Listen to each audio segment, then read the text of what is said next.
तो नमस्कार समस्त को आउ गोटे नुआ भिडियो समस्त को स्वागत करुच्ची। तो वर्तमान आपण मानकर समस्त गोटे खुशी खबर सामना को आसी कि केउ मानकु वर्तमान सदा सुभद्रा टंका मिलिबो। तो से नहीं उपमुख्यमंत्री प्रभाती परिड़ा आपण मानकर समस्त राज्य रे जेउ योग्य महिला माने अछंती कि सुभद्रा योजना पाइबा पाई समस्त वर्तमान गोटे खुशी खबर देइछंती कि केउ दिन आसीबो आपण मानकर अकाउंट को पुणी 5,000 टंका। तो जो ये 5,000 टंका आसीबो वर्तमान केउ माने ये 5,000 टंका पाई परिबे संपूर्ण तथ्य आजिर वीडियो रे आपण माने जानि परिबे। तो उपमुख्यमंत्री प्रभाती परिड़ा आपण मानको पई ए वीडियो रे संपूर्ण भाव में गोटे खुशी खबर आनी देइछंती। तो से खुशी खबरटी कौन आपण माने वीडियो को जदि शेष पर्यंत देखिबे ताहाले संपूर्ण भाव में बुझीपारे एवं जानीपारे कि उपमुख्यमंत्री कौन पाई आम पाई एते बड़ खुशी खबर आनी देइछंती। तो वर्तमान जदि कहिबा आउ डेरी करबानी चलंतु स्टार्ट करबा वीडियोटी को। मु आजिर वीडियो रे आपण मानकु प्रमाण सह भी मध्य देखेदेवी कि जो सूचनाटी मध्य उपमुख्यमंत्री को पाखरु आसीची तो से प्रमाणटी मध्य मु आपण मानकु देखेदेवी। तो ये जगह देखंतु जो जगह मु राइट मारली तो से जगार ऊपर लाइन को आपण माने वर्तमान सदा देखंतु कि कौन लिखा जाइछि पुणी खाता को आसीबो सुभद्रा टंका। तो हिताधिकारी खाता को आसीबो सीधा सड़क 5,000 टंका। एथर आउ 20 लाख महिला को मिलवाकू जाउची सुभद्रा टंका। तो ए नहीं घोषणा कर सारी उपमुख्यमंत्री प्रभाती परिड़ा। तो उपमुख्यमंत्री प्रभाती परिड़ा कही सुंदरगढ़ रे एक स्वतंत्र कार्यक्रम जरिया रे तृतीय पर्याय टंका प्रदान कराजिबो। एही पर्याय रे 20 लाख रु अधिक हिताधिकारी खाता को किस्ती टंका मध्य पठाजिबो। आउ 2 सप्ताह परे मिलिबो सुभद्रा टंका। आसंता नवेम्बर 24 तारिख रे सुभद्रार प्रथम किस्तीर तृतीय पर्याय टंका प्रदान कराजिबो बोली उपमुख्यमंत्री प्रभाती परिड़ा पूर्वरु घोषणा करथिले। आउ घोषणा मुताबक धार्य तारिख रे ही टंका आसीबो। तो पूर्वरु मुख्यमंत्री कहिथिले जे प्रथम किस्तीर तृतीय पर्यायर 15 दिन परे चतुर्थ पर्याय टंका मध्य बंटन कराजिबो।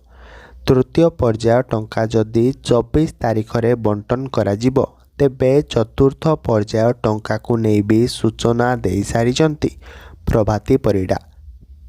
तो तृतीय तारिख टंका जदि 24 तारिख रे बंटन कराजिबो तेबे तार 15 दिन अर्थात डिसेम्बर प्रथम किंबा द्वितीय सप्ताह शेष आड़ को चतुर्थ पर्याय टंका मिलिबा संभावना मध्य रही। तो सुभद्रार प्रथम किस्तीर प्रथम पर्याय रे 25 लाख महिला खाता को टंका पठा जाइथिबा बेले द्वितीय पर्याय रे 35 लाख महिला पाइथिले किस्ती टंका। तो तृतीय चतुर्थ पर्याय रे 40 लाख रु अधिक हिताधिकारी खाता को सुभद्रा किस्ती टंका पठाइबा को लक्ष्य रखिछंती राज्य सरकार। तो उपमुख्यमंत्री स्पष्ट भावे कहि आसुछंती जे सुभद्रा योजनारू कौनसी जणे हेले भी योग्य हिताधिकारी वंचित हेबे नहीं। एमितिकी खारज होइथिबा 2,67,000 आवेदनर मध्य पुनः जांच कराजिबो। तो तृतीय पर्याय रे योग्य हिताधिकारी भावे अंगनवाड़ी कर्मी एवं एमबीके मानकु सुभद्रा टंका प्रदान कराजिबो बोली उपमुख्यमंत्री घोषणा देइछंती। तो ए सबु सूचना विषय आपण माने जानिथिले कि जानि नथिले से विषय तो मु कहि परिबे नहीं। तो जदि कहबा प्रथम किस्तीर तृतीय पर्याय टंका आपण मानकर जदि कहबा नवेम्बर 24 तारिख रे निश्चय भाव में आसीबो बोली घोषणा आसुची। एवं जदि कहबा तार परवर्ती किस्ती माने प्रथम पर्यायर चतुर्थ पर्याय किस्ती तो केबे आसीबो तार 15 दिन परे आसीबो बोली सूचना आसुची। 15 दिन कहले डिसेम्बर प्रथम सप्ताह बा द्वितीय सप्ताह रे आसीबो बोली प्रथम पर्यायर चतुर्थ पर्याय किस्ती आसीबो बोली एठारे मध्ये सूचना आसुची। एवं आउ गोटे कथा कि तृतीय चतुर्थ पर्याय रे 40 लाख रु अधिक महिला मानकर अकाउंट को टंका पठाजिबो बोली ମଧ୍ୟ ସୂଚନା ଦେଇଛନ୍ତି ଉପମୁଖ୍ୟମନ୍ତ୍ରୀ ପ୍ରଭାତୀ ପରିଡ଼ା। ଏବଂ ଯଦି କହିବା ସୁଭଦ୍ରା ଯୋଜନାର ଯେତେବେଳେ ପ୍ରଥମ ପର୍ଯ୍ୟାୟ ଟଙ୍କା ମାଆମାନଙ୍କର ଆକାଉଣ୍ଟକୁ ପଠାଗଲା ସେତେବେଳେ 25 ଲକ୍ଷ ମହିଳାମାନଙ୍କର ଆକାଉଣ୍ଟକୁ ସୁଭଦ୍ରା ଟଙ୍କା ପଠାଯାଇଥିଲା। ଏବଂ ଦ୍ୱିତୀୟ ପର୍ଯ୍ୟାୟ କଥା ଯଦି ଆମେ କହିବା ତ ସେ ସମୟରେ ତାଠୁ ଆଉ ଟିକେ ଅଧିକ ପଠାଗଲା, ମାନେ 35 ଲକ୍ଷ ପାଖାପାଖି ମହିଳାମାନଙ୍କର ଆକାଉଣ୍ଟକୁ ଦ୍ୱିତୀୟ କିସ୍ତିର ଟଙ୍କା ପଠାଗଲା।